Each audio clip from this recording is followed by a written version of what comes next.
Assalamualaikum warahmatullahi wabarakatuh. Baiklah teman-teman semuanya, pada video kali ini saya akan menjelaskan tentang sejarah matematika pada zaman Mesir kuno. Nah, adapun pada video kali ini saya akan menjelaskan tentang perkembangan matematika di Mesir. Yang kedua ada sejarah penemuan angka Mesir kuno. Yang ketiga ada sistem bilangannya. Dan yang terakhir ada aritmatika Mesir kuno. Yang pertama kita akan bahas tentang perkembangan matematika pada zaman Mesir kuno. Nah, Mesir merupakan salah satu daerah tersubur di Afrika dan salah satu negara tersubur di Mediterania. Nah, Mesir ini menjadi salah satu tempat terawal yang dihuni oleh manusia sekitar 40.000 tahun yang lalu. Nah, ini ada peta negara Mesir.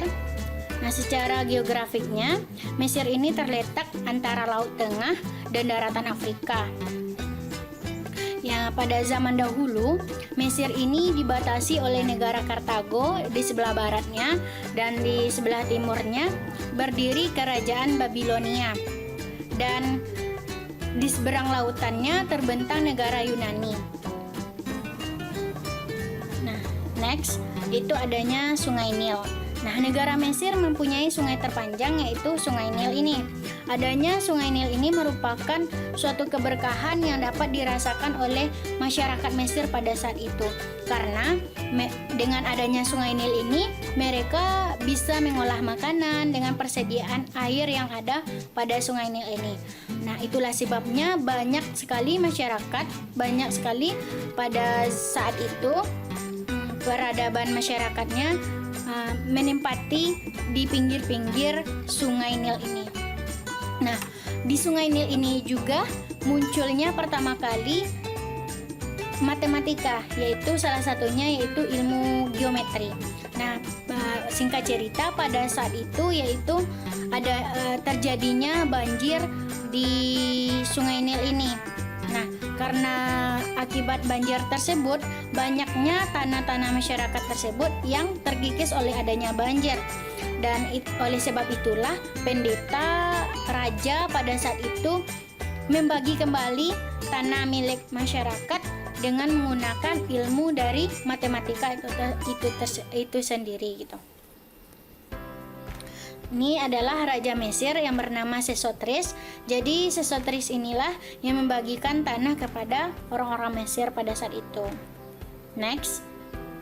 Nah, bangsa Mesir berkebudayaan tinggi. Nah, kenapa Mesir disebut dengan berkebudayaan tinggi? Nah, kebudayaan di sini kita bisa melihat negara tersebut mempunyai budaya yang tinggi. Itu salah satunya yaitu dilihat dari bangunannya. Jadi bangunannya yang besar dan megah gitu. Jadi negara Mesir juga mempunyai bangunan yang besar, salah satunya ada contohnya di sini ada 3, piramida, sphin dan obelik. Nah, adanya piramida ini menunjukkan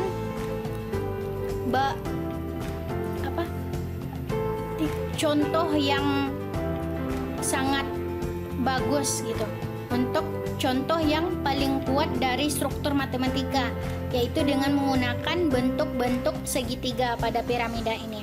Nah, bangunan piramida ini yaitu proses membuatnya pada saat itu bangsa Mesir kuno merumuskan perbandingan, yaitu rasio dalam sebuah tabel untuk memudahkan para pembuat piramida dalam menyelesaikan keempat sisi piramida dengan sudut kemiringan.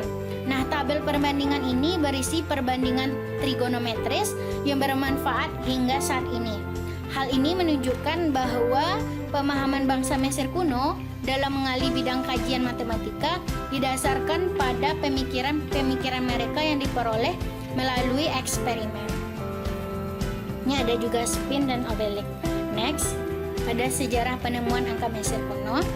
Jadi, pada zaman dahulu, bangsa Mesir kuno belum mengetahui ungkapan atau angka yang kita kenal pada zaman saat sekarang ini. yaitu mereka mewujudkan ungkapannya, angkanya dalam bentuk gambar. Nah, abjad Mesir itu baru dipahami semenjak diadakannya studi kepurbakalaan pada tahun 1779 oleh Champollion. Nah, inilah salah satu ilmuwan pada zaman itu yang menemukan tulisan atau ungkapan pada zaman dahulu, yaitu ditulis dalam daun papirus dan juga 2 daun papirus gitu. Ada yang pertama ada papirus serin. Jadi di papirus serin ini contoh rahasia yang terkandung dalam papirus ini adalah perkalian dan juga pembagian pada matematika. Jadi orang saat ini dapat mendapatkan ilmu perkalian dan pembagian, yaitu pada zaman Mesir kuno dengan melalui adanya papirus serin ini. Nah, papirus serin ini dibeli dari Luxor, Mesir pada tahun 1858 oleh orang Skotlandia bernama E. Henry Rhyn, yang kemudian disumbangkan kepada Museum Inggris. Selanjutnya, selain bangsa Mesir dahulunya mengungkapkan ungkapannya dalam bentuk daun papirus, yaitu daun papirus juga melalui batu, itu salah satunya batu Rosetta. Nah, batu Rosetta ini ditemukan pada saat itu oleh seorang perwira pasukan Napoleon dekat Sungai Nil pada tahun 1799. Nah, adapun pada batu Rosetta ini kita dapat mempelajari tentang huruf hieroglif dan ada huruf hieratik pada bagian tengahnya ini, dan yang paling bawah itu ada huruf Yunani. Nah, untuk huruf hieroglif dan huruf hieratik kita akan pelajari nanti. Next. Nah, ini adalah huruf hieroglif. Jadi sistem bilangan Mesir kuno. Jadi pada zaman Mesir kuno, angka 1 ditunjukkan dengan tongkat. Ini adalah gambar tongkat lurus. Yang bilangan yang 10 ada setengah lingkaran. Yang bilangan 100 ada spiral. Ribuan ada teratai. Ini ada 10 ribuan ada telunjuk. 100.000 ada burung. Dan yang terakhir ada ini lambangnya Tuhan. Ada 100 juta itu matahari. Ini 10 juta. Next. Nah, misalkan kita mau membuat bilangan 276 dengan menggunakan huruf hieroglif. Jadi kita bisa membuatnya dengan cara seperti ini. Ada spiral 2. Spiral 2 ini menandakan berarti 200. Ada setengah lingkarannya ada 7. Berarti 70. 270 ditambah dengan gambar tongkat lurusnya ada 6. Jadi 276. Itulah. Jadi penulisan huruf hieroglif di sini itu dimulai dari kiri ke kanan. Next, ada bentuk pecahannya. Jadi pada zaman itu bangsa Mesir kuno belum menemukan atau belum mengenal adanya 2/3, 3/4 gitu. Mereka hanya menulis 1/3, 1/5, 1/7 gitu. Dan 1/249 dan sebagainya. Ini adalah contoh penulisan. Penulisannya juga dari kanan ke kiri. Next, ada sistem bilangan hieratik. Selain ada hieroglif, ada juga hieratik. Ini adalah simbol-simbol bilangannya.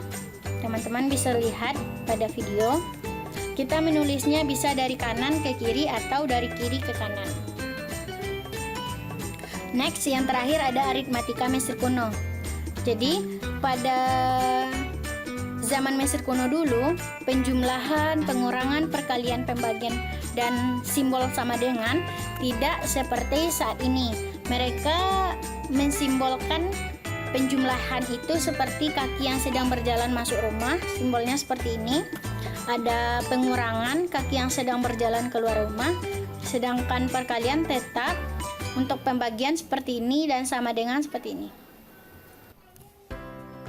Next, kita akan belajar tentang operasi perkalian Mesir kuno.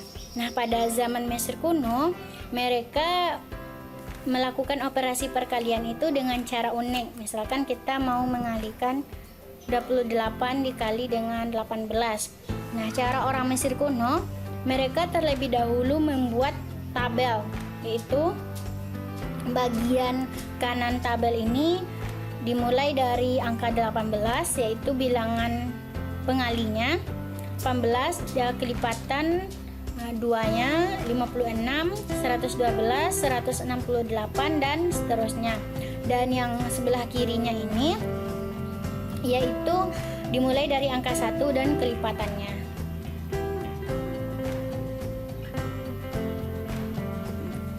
Bisa teman-teman lihat di sini. Jadi sampai 16. Caranya untuk mendapatkan hasilnya, cara untuk mendapatkan hasilnya yaitu dengan cara ini. 28 dikali 16 tambah 2. Artinya yaitu untuk mendapatkan hasil 18 berarti 16 ditambah dengan 2.